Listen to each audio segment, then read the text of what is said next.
नमस्कार बच्चों, Isha classes online education में आप सभी का एक बार फिर से स्वागत है। देखिए बच्चों, 12th class RBSE board Hindi साहित्य के विद्यार्थियों का 7वां चैप्टर है सरयू बुक में से मैथिली शरण गुप्त।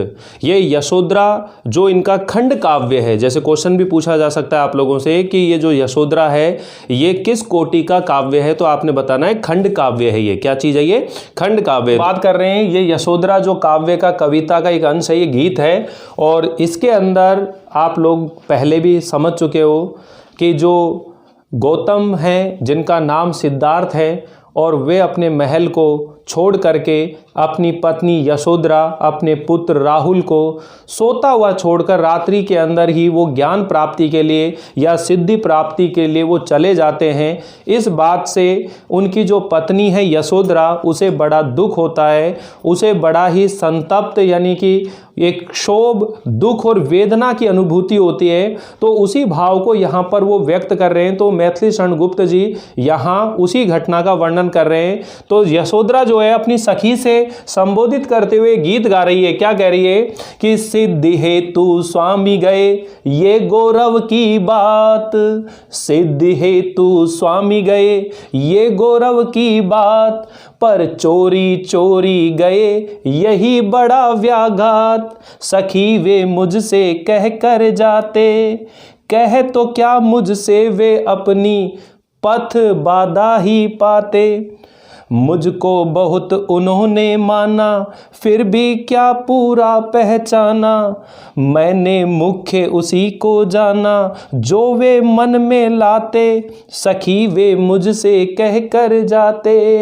देखिए कितनी बड़ी बात वो कह रही है कि एक तरफ यशोधरा माँ जो है उनको इस बात का गर्व है कि उनके जो पति हैं सिद्धार्थ यानी कि गौतम बुद्ध लोक कल्याण के लिए, सिद्धि प्राप्त करने के लिए गए हैं, किंतु दूसरी तरफ उन्हें इस बात का दुख भी है, पीड़ा भी है कि वो उनसे कह कर के नहीं गए। अगर वो यशोधरा को कह कर के जाते तो क्या वो कभी उनके मार्ग में बाधा बनती? क्या उनको निष्कर्मण पर यानी कि एक वैराग्य या ज्ञान प्राप्ति के लिए जाने से रोकती क्या? तो उसी चीज को यहाँ पर वो वेदना को व्यक्त कर रहे हैं। तो यशोधरा अपनी वेदना को व्यक्त करते हुए कहती है कि सिद्धि हेतु स्वामी गए, कि कहती है कि यद्यपि किसी सिद्धि को प्राप्त करने के लिए या लोक कल्याण के लिए, सिद्धि को प्राप्त करने के लिए, ज्ञान प्राप्त करने के गए हैं, ये गौरव की बात, ये मेरे लिए बड़े गर्व की बात है, ये बड़े गौरव की बात है कि मेरे जो स्वामी हैं वो संसार का कल्याण करने के लिए या लोक कल्याण के लिए, जन कल्याण के लिए, सिद्धि प्राप्त करने के लिए गए हैं। ये मेरे लिए बड़े गर्व की बात है, बड़े गौरव की बात है। लेकिन पर चोरी चोरी गए, यही बड़ा व्याघात। किंतु वह चोरी छिपे रात्रि के अंदर चुपके चुपके चले गए, ये मेरे लिए बहुत ही कष्टकारी है। व्याघात का मतलब है कष्टकारी है या पीड़ादायक है। ये मेरे लिए बड़े दुख की बात है कि मेरे स्वामी मुझे बताकर नहीं गए और चोरी छिपे रात्रि में मुझे सोता हुआ छोड़ करके और इस तरह से चले गए। ये मेरे लिए बहुत ही कष्ट और दुख भरी वेदना है। ये मेरे लिए बिल्कुल भी उचित नहीं है। सखी वे मुझसे कहकर जाते, कि हे सखी वो मुझसे कहकर जाते तो बड़ा अच्छा लगता। कहे तो क्या, मुझको वे अपनी पथ का मतलब होता है मार्ग, बाधा का मतलब मार्ग में रुकावट बनना ही पाते। अगर वो मुझसे कह देते तो क्या वे मुझको अपने मार्ग में बाधा समझते, अर्थात मैं कभी भी उनके कार्य में या उनके मार्ग में बाधा नहीं बनती। अगर वो मुझे कह कर के जाते तो क्या मैं उनके कार्य में, उनके मार्ग में कभी बाधा बनती, अर्थात नहीं बनती। अर्थात यशोधरा कहती है अगर वो मुझसे कह कर जाते तो मैं उनके सिद्धि के लिए, मैं उनके कार्य के पूर्ति के लिए कभी भी उनके मार्ग में बाधा नहीं बनती, क्योंकि मुझको बहुत उन्होंने माना। एक तरफ तो उन्होंने मुझे बहुत मान सम्मान दिया, उन्होंने मुझको जीवन भर बहुत माना, मुझे बहुत मान सम्मान दिया, फिर भी क्या पूरा पहचाना? क्या फिर भी उन्होंने मुझे पूरा पहचाना है? अर्थात उन्होंने मुझे पूरी तरह से पहचाना नहीं है, तभी तो वे मुझे रात्रि में इस तरह सोता हुआ छोड़ करके और चले गए। अगर वो मुझे पूरी तरह जानते, पहचानते तो वह कभी भी ऐसा नहीं करते, क्योंकि मैं कभी भी अपने पति के मार्ग में इस तरह मुसीबत नहीं बनती, कभी भी मार्ग में बाधा नहीं बनती। और मैं उन्हें हंसते हुए अपने हाथों से उन्हें विदा करती, मुझको बहुत उन्होंने माना, उन्होंने बहुत मुझे मान सम्मान दिया, फिर भी क्या पूरा पहचाना, क्या फिर भी उन्होंने मुझे पूरा पहचाना। मैंने मुख्य उसी को जाना, मैंने उन्हीं बातों को प्रधानता दी, मैंने उन्हीं बातों को महत्व दिया। कौन सी बातों को महत्व दिया? जो वे मन में लाते, यानी कि उनके मन में जो भी बातें होती थी मैं उन्हीं बातों को महत्व देती थी। अर्थात मैं अपने पति, अपने स्वामी के मन के बातों का पूरी तरह से ख्याल रखती थी। मैं उनके मन चाही बातों को ही महत्व देती थी। वो जैसा चाहते थे मैं हमेशा वैसा ही करती थी। कभी भी उनके किसी भी कार्य में बाधा नहीं बनती थी, किसी भी तरह से रुकावट नहीं बनती थी। मैंने मुख्य उसी को जाना जो वे मन में लाते थे, जो भी वो मन में अपनी बात लाते थे मैं उनको ही महत्व देती थी, उन्हें ही मैं महत्व देती थी, प्रधानता देती थी। सखी वे मुझसे कहकर जाते कि हे सखी, वे मुझे कहकर जाते, मुझे बताकर जाते, तो मैं कभी भी उनके मार्ग में इस तरह से बाधा नहीं बनती, इस तरह से रुकावट नहीं बनती। तो आप ध्यान रखिएगा, जब आप इसका प्रसंग लिखेंगे, क्या लिखेंगे? प्रसंग लिखेंगे, तो आप यहां पर प्रसंग के अंदर इस बात को लिख सकते हैं कि प्रस्तुत कवितांश हमारी पाठ्य पुस्तक सरयू के पाठ, ठीक है, सरयू के पाठ यशोधरा, यानी कि सरयू के पाठ मैथिली शरण गुप्त, यहां लिखेंगे अपन मैथिली शरण गुप्त के द्वारा लिखित यशोधरा काव्य का अंश है। प्रस्तुत कवितांश हमारी पाठ्य पुस्तक सरयू के पाठ मैथिली शरण गुप्त के द्वारा लिखित यशोधरा काव्य का एक अंश है। और इसके रचयिता कौन है? मैथिली शरण गुप्त ही हैं। और इसके अंदर ये बताया गया है कि जब सिद्धार्थ अर्थात जो गौतम बुद्ध हैं वो अपने महल से निष्क्रमण के लिए, यानी कि निकलते हैं सिद्धि के लिए, ज्ञान प्राप्ति के लिए, तो उस समय वे अपनी पत्नी यशोधरा को कह करके नहीं जाते हैं। और यहाँ जो यशोधरा है उनके मन की जो पीड़ा है, वेदना है, उसी को यहाँ पर व्यक्त किया गया है। तो यहाँ इस पाठ की हम लोगों ने शुरुआत कर दी है बच्चों, और उम्मीद है कि आप लोगों को ये सब चीज़ें समझ में आ रही होंगी। तो इसके अंदर हम लोग देखिए यशोधरा जो काव्य है उसका एक अंश पढ़ रहे हैं कि सखी वे मुझसे कहकर जाते। तो इसके अंदर हम लोग बात कर रहे हैं कि जब सिद्धार्थ यानी कि भगवान गौतम बुद्ध की हम बात करें, तो जब उन्होंने ज्ञान प्राप्ति के लिए, जिसको कैवल्य नाम दिया है, ज्ञान प्राप्ति को क्या नाम दिया है? कैवल्य ज्ञान प्राप्ति के लिए जब वो घर से निष्क्रमण के लिए निकलते हैं तो अपनी पत्नी यशोधरा को सोता हुआ छोड़ करके वो चले जाते हैं। तो उनकी पत्नी जो यशोधरा है और उनका जो पुत्र है राहुल, राहुल उनके पुत्र का नाम है। तो यशोधरा की मनोव्यथा, उनकी मन की पीड़ा का यहाँ पर वर्णन किया जा रहा है कि उसे एक तरफ तो आत्मग्लानि होती है, दूसरी तरफ उसे इस बात का गर्व भी होता है कि उनके जो स्वामी हैं, पति हैं, वो लोक कल्याण के लिए, जन कल्याण के लिए, सिद्धि प्राप्त करने के लिए गए हैं। लेकिन उन्हें इस बात का दुख भी होता है कि वे उनसे कह कर के नहीं गए। अगर वे उनको कह कर के जाते, उन्हें बता कर के जाते, तो वो भी एक आदर्श नारी की तरह, एक आदर्श पत्नी की तरह अपने पति के उस लक्ष्य को प्राप्त करने के लिए उसके मार्ग में कभी भी बाधा नहीं बनती। तो इसी बात की जो दुख पीड़ा यशोधरा के मन में समाई हुई है। तो इससे पहले जो पद अभी पढ़ा उसके आगे देखिए, हम पढ़ते हैं कि स्वयं सुसज्जित करके क्षण में प्रियतम को प्राणों के पण में। तो प्राणों के पण का मतलब है प्राणों की बाजी लगा करके, प्राणों को दांव पर लगा करके हम ही भेज देते हैं रण में। रण मतलब युद्ध भूमि में, छात्र धर्म के नाते, यानी कि क्षत्रिय धर्म के नाते। अब छात्र धर्म यानी क्षत्रिय धर्म का ये मतलब होता है, ये हमारे राजस्थान की अगर बात करें तो ये तो वीर और वीरांगनाओं की धरती है। यहाँ पर ऐसे ऐसे वीरांगनाएं पैदा हुई हैं जिन्होंने जौहर परंपरा को क्या दिया, जन्म दिया है। ऐसी ऐसी वीरांगनाएं हुए हैं जिन्होंने अपने स्वामी के सामने अपना हर तरह से बलिदान करके उनके लिए समर्पित रही है। तो कह रहे हैं कि हम क्षत्राणियां जो हैं हमेशा त्याग बलिदान में आगे रहती हैं। हम वही क्षत्राणी हैं जो स्वयं अपने स्वामी को, अपने पति को जब वो युद्ध भूमि में जाता है तो हम ही उसे सजाते हैं सुसज्जित करके, और सहर्ष प्रसन्नता से उसे हम युद्ध भूमि में भेज देते हैं। तो यहाँ पर जो यशोधरा है वो यही कहती है अपनी सखी से कि हे सखी, अगर वो मुझसे कहकर जाते तो ये मेरे लिए बहुत अच्छा होता, क्योंकि हम क्षत्राणी स्वयं सुसज्जित करके क्षण में प्रियतम को प्राणों के पण में, यानी कि हम अपने प्रियतम को अपने हाथों से स्वयं ही सुसज्जित करके और जब रण में यानी कि युद्ध भूमि के अंदर भेज देते हैं, प्राणों के पण यानी कि अपनी प्राणों की बाजी लगाकर, प्राणों का दांव लगा करके हम उसे युद्ध भूमि में भेज देते हैं।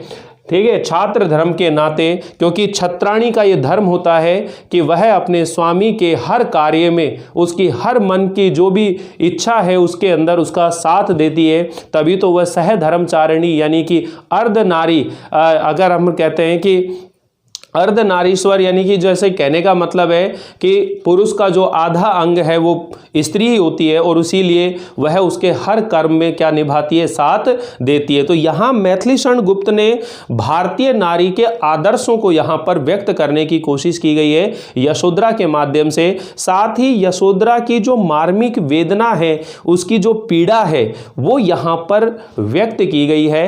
तो वह इस गीत के माध्यम से अपने मन की पीड़ा को, अपने मन की वेदना को व्यक्त करती है। जब उनके स्वामी यानी कि सिद्धार्थ गौतम, ठीक है, जिनको भगवान गौतम बुद्ध के नाम से भी जाना जाता है, वो जब निष्क्रमण के लिए यानी कि गृहस्थ जीवन को त्याग करके और वैराग्य धारण कर लेते हैं और ज्ञान प्राप्ति के लिए वो चले जाते हैं, यानी कि जब उनको इस संसार की निस्सारता का ज्ञान होता है तो वह रात्रि के पहर में और अपनी पत्नी यशोधरा को सोता हुआ छोड़ करके चले जाते हैं। इस बात का यशोधरा को बड़ा दुख होता है। तो इन पंक्तियों को ढंग से समझ सकते हैं कि हमारे भारत के इतिहास के अंदर ऐसी ऐसी स्त्रियां हुई हैं, नारियां हुई हैं, जिन्होंने अपने त्याग बलिदान से एक अलग ही इतिहास रचा है। ठीक है, तो यहाँ पर आपने एक हाड़ा रानी के बारे में भी सुना होगा, जिन्होंने अपना सिर कलम करके और स्वयं उनके स्वामी के सामने प्रस्तुत कर दिया था। तो ऐसी ऐसी छत्राणियाँ हमारे यहाँ पर हुई है। तो ये जो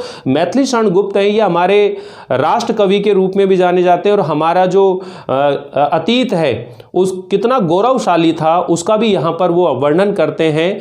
ठीक है, तो यहां पर वो यशोधरा के माध्यम से यही कह रहे हैं कि स्वयं सुसज्जित करके क्षण में प्रियतम को प्राणों के पण में प्राणों की बाजी लगाकर हम ही भेज देते हैं रण में, युद्ध भूमि में। छात्र धर्म के नाते, एक क्षत्रिय धर्म के नाते हम लोग छत्राणी होते हुए हम स्वयं अपने स्वामी को सजा करके क्षण भर में अपने प्रियतम को अपने प्राणों की बाजी लगा करके और हम खुद युद्ध भूमि में भेज देते हैं। सखी वे मुझसे कहकर जाते तो यह अच्छा होता, हुआ न वह भी भाग्य अभागा। लेकिन इतना भाग्य हमारा नहीं है, इतना सौभाग्य हमें नहीं मिला कि मेरे स्वामी मुझसे कहकर के जाते। ठीक है, हुआ न वह भी भाग्य, वह भी मेरे भाग्य में नहीं हुआ। अगर मेरे स्वामी कहकर जाते तो मैं स्वयं उन्हें सजाकर भेजती, मैं स्वयं उन्हें विदा करती, स्वयं अपने प्रसन्नता से उन्हें हंसते हुए विदा करती। लेकिन ऐसा सौभाग्य मेरे नसीब में नहीं था। हुआ न वह भी भाग्य अभागा, किस पर विफल गर्व अब जागा। अब मैं किस पर गर्व करूं, यानी कि उनकी पत्नी होने के नाते मुझे उनके ऊपर गर्व करना चाहिए था कि मेरे जो स्वामी हैं वो लोक कल्याण के लिए, सिद्धि प्राप्त करने के लिए गए हैं, लेकिन इस तरह वो चोरी छिपे चले गए हैं। ठीक है, और मुझे वो सौभाग्य नहीं दिया, उन्होंने वह सम्मान नहीं दिया कि मैं उन्हें अपने हाथों से सजाकर और मैं स्वयं उनको विदा करती, तो ये मेरे लिए बड़े गौरव की बात होती, गर्व की बात होती। किंतु अब मैं किस पर गर्व करूं, ठीक है ना, किस पर विफल गर्व अब जागा, अब मैं किसके ऊपर गर्व करूं जो मेरे जीवन में मुझसे कहकर नहीं गए, ठीक है, जिसने अपनाया था त्यागा, और जिसने सम्मान के साथ में मुझे अपनाया था, मुझे अपना जीवन साथी बनाया था, अपनी पत्नी बनाया था, अब वही मुझे चुपचाप छोड़ करके, मुझे त्याग करके इस तरह से चले गए हैं। तो अब मैं किस बात का मैं गर्व करूं। रहे स्मरण ही आते, अब केवल रहे स्मरण, अब उनकी रह रह करके बीती हुई जो बातें हैं वही मुझे याद आती हैं, स्मरण होती रहती है। सखी वे मुझसे कहकर जाते कि हे सखी, काश वो मुझे कहकर, मुझे बताकर जाते तो ये मेरे लिए बड़ी प्रसन्नता का विषय होता, लेकिन इस तरह वो चोरी छिपे चले गए। तो ये मेरे मन की जो पीड़ा है, ये मैं कैसे उनसे कहूं कि इतना भी उन्होंने मुझे हक नहीं दिया, इतना भी मुझे उन्होंने इस योग्य नहीं समझा कि वह मुझे कह कर के जाते, मुझे बता कर के जाते। क्या वो मुझे जानते नहीं थे? क्या मैं उनके मार्ग में बाधा बनती? मतलब तमाम तरह के यशोधरा के मन में ये सवाल आते हैं इस तरह से। तो वापिस सुनिएगा, हुआ ने वह भी भाग्य अभागा, यानी कि यशोधरा जो है अपनी सखी से अपने मन की व्यथा को व्यक्त कर रही है कि हे सखी, हुआ न वह भी भाग्य, यानी कि जो छत्राणियाँ होती हैं वह अपने स्वामी को अपने हाथों से सुसज्जित करके और युद्ध भूमि में भेजती हैं, किंतु ये अवसर मुझे प्राप्त नहीं हुआ, ये मेरे नसीब में नहीं है, ये मेरे भाग्य में नहीं है, इसलिए मैं तो अभागी हूँ। ठीक है, अभागा, किस पर विफल गर्व अब जागा, और किस बात का मैं गर्व करूँ। यदि मेरे स्वामी मुझे कहकर जाते तो मेरे लिए बड़े गर्व की बात थी, बड़े गौरव की बात थी कि मेरे स्वामी किसी सिद्धि प्राप्ति के लिए वो गए हैं। लेकिन अब मैं किस बात पर गर्व करूँ, जिसने अपनाया था त्यागा और जिसने मान सम्मान के साथ मुझे अपना बनाया था, अपनी पत्नी बनाया था, अब वही जो है मुझे त्याग कर चले गए। अब तो केवल रहे स्मरण ही आते, केवल उनकी कुछ जो स्मृतियां हैं वो ही रह रह करके याद आती रहे हैं कि सखी वे मुझसे कहकर जाते, कि हे सखी वे मुझसे कहकर जाते। आगे देखिए क्या कहते हैं, नयन उन्हें है निष्ठुर कहते। अब देखिए क्या कह रहे हैं कि ये जो आंखें हैं ना, यशोधरा कह रही है कि मेरी ये जो आंखें हैं, यद्यपि मेरे स्वामी को यानी कि सिद्धार्थ गौतम को निष्ठुर, निर्दयी कह रही है। निष्ठुर का मतलब क्या कह रहे हैं, निर्दयी, ठीक है ना। नयन उन्हें है निष्ठुर कहते, पर इनसे जो आंसू बहते।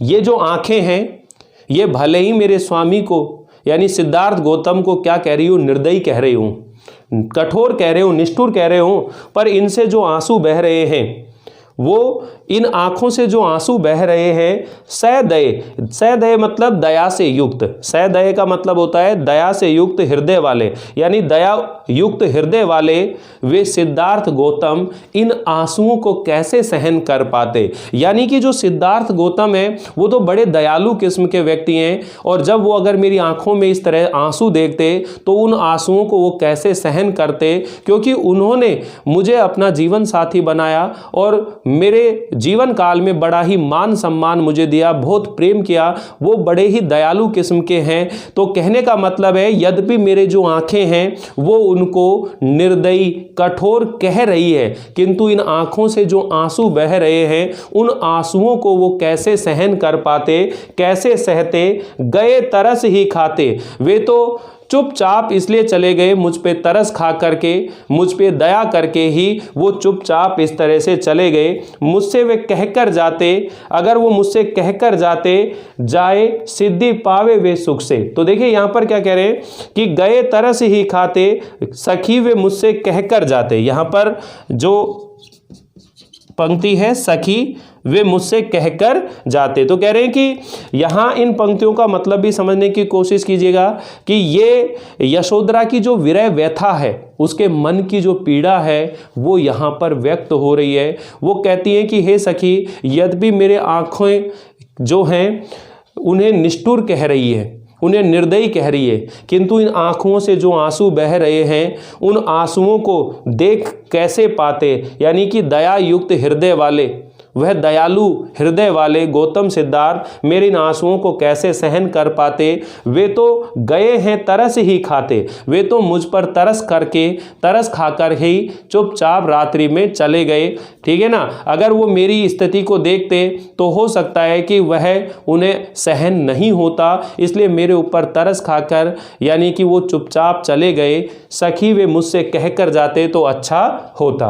वो कहते हैं जाए सिद्धि पावे वे सुख से, कि हे सखी वो गए हैं चले गए कोई बात नहीं, और सिद्धि पावे वे सुख से, सुख पूर्वक वे सिद्धि को प्राप्त करें, केवल ज्ञान को प्राप्त न, दुखी न हो इस जन के दुख से। लेकिन मेरे इस जन के दुख से यानी मेरे दुखों से वो कभी भी दुखी ना हो। तो क्वेश्चन ये आएगा कि यहाँ पर दुखी ना होवे जन के दुख से, यहाँ पर जन जो शब्द आया है ये किसके लिए प्रयुक्त हुआ है? तो आप ध्यान रखिएगा बच्चों, जन का मतलब होता है व्यक्ति, लोग, यानी कि जो यशोधरा है वह सिद्धार्थ गौतम की क्या है? पत्नी है, किंतु उन्होंने अपनी पत्नी यशोधरा को बिना बताए रात्रि में चुपचाप वो चले जाते हैं। ठीक है। तो कहते हैं कि उन्होंने मुझे अपना माना ही नहीं। अगर वे मुझे अपना मानते, मुझे समझते तो मुझे कह कर के जाते। उन्होंने मुझे अपना माना ही नहीं, ठीक है ना, मुझे पराया माना है। ठीक है। अगर वो मुझे सह धर्मचारिणी, मुझे अपनी पत्नी मानते तो मुझे सह सम्मान, मुझे सब बातें कह कर जाते, मुझे परामर्श लेते, लेकिन वो बिना बताएं मुझे चले गए तो मैं उनके लिए कोई अपना ना होकर जैसे कोई पराया व्यक्ति हूँ। इसीलिए ये जो जन शब्द है ये यशोधरा के लिए आया है, लेकिन वह अपने आप को कहती है कि दुखी न हो इस जन के दुख से, कि यानी कि मैं मेरे दुखों से मेरे स्वामी कभी दुखी ना हो। उपालम दूं मैं किस मुख से, अब मैं उनको किस मुख से उल्हाना दूं? किस मुख से? उपालम का मतलब होता है उल्हाना, यानी कि जब दो लोगों में प्रेम भाव होता है तभी हम उस प्रेम के बदले में किसी को उल्हाना दे सकते हैं, ताने मार सकते हैं। अरे निर्दयी कठोर, तूने मेरे मन की पीड़ा को तूने जाना नहीं और इस तरह से तूने मेरे हृदय में कैसे चोट पहुंचाई है। लेकिन यहाँ तो कह रहे हैं कि अब मैं उनको उपालम उल्हाना भी कैसे दूं, क्योंकि उन्होंने तो मुझे एक अनजान व्यक्ति की तरह रात्रि में सोता हुआ छोड़ करके चुपचाप चले गए, तो मैं किस मुख से उनको उल्हाने दूं, उपालम दूं? आज अधिक वे भाते, लेकिन अगर वो मुझसे कह कर के जाते तो आज मुझे वो बहुत ही अच्छे लगते और मैं बेसब्री से उनके आने का क्या करती? इंतजार करती कि कब वो आएंगे, और जब वो लौट कर आएंगे तो बड़ी प्रसन्नता से मैं उनका क्या करती? स्वागत करती। लेकिन अब जब वो आएंगे तो मेरे रोते हुए जो आंसू हैं, यानी मेरी आंखों से जो आंसू हैं, वही उनका क्या करेंगे? स्वागत करेंगे, क्योंकि मेरे मन की ये पीड़ा है कि वो मुझे कह करके नहीं गए। यानी कि जो यशोधरा है उसे आत्मग्लानि होती है, अपने मन में स्वयं से गलानी होती है, घृणा होती है खुद से कि ऐसा मैं क्या हूं कि मुझसे कहकर ही नहीं गए। आखिर मैं उनकी पत्नी हूं, वो मुझे बताकर जाते तो क्या मैं उनके मार्ग में बाधा बन जाती? क्या मैं उनको सिद्धि प्राप्त करने के लिए जाने नहीं देती? अरे हम तो छत्राणी हैं, जो स्वयं युद्ध भूमि के अंदर भी जब शत्रु से लड़ने के लिए जाता है तब भी हम अपने हाथों से सजा करके भेज देते हैं। तो क्या वो ज्ञान प्राप्त करने के लिए जब जा रहे थे तो क्या हम उनको भेजते नहीं? यानी उसे अपने मन में ग्लानि होती है। दूसरी बात, उसे इस बात का गर्व भी होता है कि उसके स्वामी जो है सिद्धि प्राप्त करने के लिए गए हैं। तो कह रहे हैं कि आज अधिक वे भाते, अगर वो मुझे कहकर बता कर के जाते तो मुझे बहुत अच्छा लगता, क्योंकि वो मुझे अपना समझकर, अपनी पत्नी समझकर मुझे सलाह परामर्श लेकर के वो जाते तो मुझे बहुत अच्छा लगता। सखी वे मुझसे कहकर जाते कि हे सखी, वे मुझे कहकर मुझे बताकर जाते तो बड़ा अच्छा लगता। गए लौट भी वे आएंगे, कह रहे हैं कि वो गए हैं और एक ना एक दिन वो ज्ञान प्राप्त करके, सिद्धि प्राप्त करके वापस लौट भी आएंगे। कुछ अपूर्व अनुपम लावेंगे और अपने साथ कुछ अनुपम, अपूर्व, अतुलनीय यानी केवल्य ज्ञान, जिस ज्ञान की प्राप्ति करने के लिए गए हैं, अपने साथ उस ज्ञान को लेकर के भी आएंगे। लेकिन रोते प्राण उन्हें पाएंगे, किंतु जब वो आएंगे तो मैं उतनी प्रसन्नता से, उतने उत्साह उमंग से उनका स्वागत कैसे कर पाऊंगी? मेरे रोते हुए आंसू ही उन्हें पाएंगे। पर क्या क्या गाते गाते, यानी पर क्या गाते गाते, क्या मैं गाते गाते प्रसन्नता से, उत्साह से, उमंग से क्या मैं उनका स्वागत कर पाऊंगी? अगर वो मुझे कहकर जाते तो बड़े हक से, बड़े अधिकार के साथ में मैं इस बात का गर्व करती कि मेरे स्वामी इस लोक का कल्याण करने के लिए, सिद्धि प्राप्त करने के लिए गए हैं, मुझे कहकर गए हैं, बता कर के गए हैं, क्योंकि एक ना एक दिन वो वापस जरूर लौट कर आएंगे। लेकिन जब वो लौट कर आएंगे तो अब मैं किस मुख से तो उनको उल्हाने दूंगी, ताने दूंगी, और कैसे मैं उनका स्वागत करूंगी, क्योंकि अब मेरे अंदर जो उनके ना बताने की वजह से मन में जो पीड़ा है, उसकी वजह से मेरे आंखों में जो आंसू हैं, वही उनका क्या करेंगे, स्वागत करते दिखाई देंगे। तो इस तरह देखिए बच्चों, आप ये पूरा चैप्टर जो पढ़ा है, ये कविता पढ़ी हम लोगों ने, तो इसका जो पहला पार्ट आप लोगों ने देखा होगा मैथिली शरण गुप्त का, जिसमें परिचय भी पढ़ाया था और उसके अंदर शुरू का जो पद है वो भी बताया था। लेकिन मैं आप लोगों को बता देना चाहता हूँ कि ये जो कविता है, इसके अंदर जो बातें कही गई हैं आप लोगों के सामने बच्चों, तो इसके आगे सुनिएगा कि जो यशोधरा काव्य अंश है, इसमें यशोधरा के मन की पीड़ा को, यानी कि इसकी जो मूल संवेदना है यशोधरा की, वो क्या है। अगर आपसे इस तरह का क्वेश्चन पूछेंगे कि ये जो यशोधरा है, ये सिद्धार्थ गौतम की पत्नी है, तो इसके मन की मूल संवेदना क्या है, मूल पीड़ा क्या है आखिर, तो आपने ये बताना है कि जो यशोधरा है वह सिद्धार्थ गौतम की पत्नी है। किंतु सिद्धार्थ गौतम जब निष्कर्मण के लिए गए थे तो रात्रि के समय गए थे और अपनी पत्नी यशोधरा को बिना बताए गए थे, जिसकी वजह से यशोधरा को अपने मन से घृणा होती है कि मेरे स्वामी मुझसे कह कर के भी नहीं गए हैं। दूसरी तरफ उन्हें इस बात का गर्व भी होता है कि वो लोक कल्याण के लिए, सिद्धि प्राप्त करने के लिए गए हैं, लेकिन वहीं पर उसे इस बात की दुख भी होता है, इस बात की पीड़ा भी होती है कि उसके स्वामी उसे बता करके नहीं गए हैं। तो उसके मन की पीड़ा यही है, क्या मैं उनकी पत्नी नहीं थी, क्या मैं उनकी सहधर्मचारिणी नहीं थी, क्या मुझे इतना भी हक नहीं था कि वो मुझसे पूछ कर जाते या मुझे बता कर जाते, तो क्या मैं उनके मार्ग में बाधा बन जाती, क्या मैं उनके लक्ष्य प्राप्ति में रुकावट बन जाती। इस तरह के भाव जो हैं उसके मन में आते जाते हैं। तो देखिए बच्चों, यहाँ ये कविता कंप्लीट हो गई है यशोधरा। अब जो नेक्स्ट वीडियो आप लोग देखेंगे उसके अंदर ये दूसरी है भारत भारती कि जिसमें भारत की श्रेष्ठता, इसके बारे में हम लोग चर्चा करने वाले हैं। और बहुत से विद्यार्थी पूछ रहे हैं सर हिंदी साहित्य का जो आधुनिक काल है उसे कब पढ़ाने वाले हो। तो देखिए बच्चों, पैरेलल में मैं आप लोगों की वो दूसरी भी क्लास शुरू कर रहा हूं और बहुत जल्दी आप लोगों को उसके लेक्चर भी मिलने शुरू हो जाएंगे, ठीक है। साथ ही एक सीरीज ये चल रही है आपके कैरियर से संबंधित, यानी कि बहुत सारे लोगों के मन में ये सवाल होता है कि हम 12th के बाद में क्या करें, हम 12th के बाद में किस कैरियर में जाएं या कैसी तैयारी करें, सबके मन में सवाल आते हैं। तो मैं आप लोगों के सभी डाउट जो हैं क्लियर करने वाला हूं बच्चों कि हमें किस तरह से, अगर आप आर्ट्स के विद्यार्थी हैं तो आपको क्या तैयारी करनी चाहिए, कॉमर्स के हो तो क्या तैयारी करनी चाहिए, और अगर आप साइंस के विद्यार्थी हो तो आप लोगों को क्या तैयारी करनी चाहिए। तो इस तरह की सीरीज मैं आप लोगों के लिए लेकर आ रहा हूं, कैरियर काउंसलिंग के नाम से वो आने वाली है।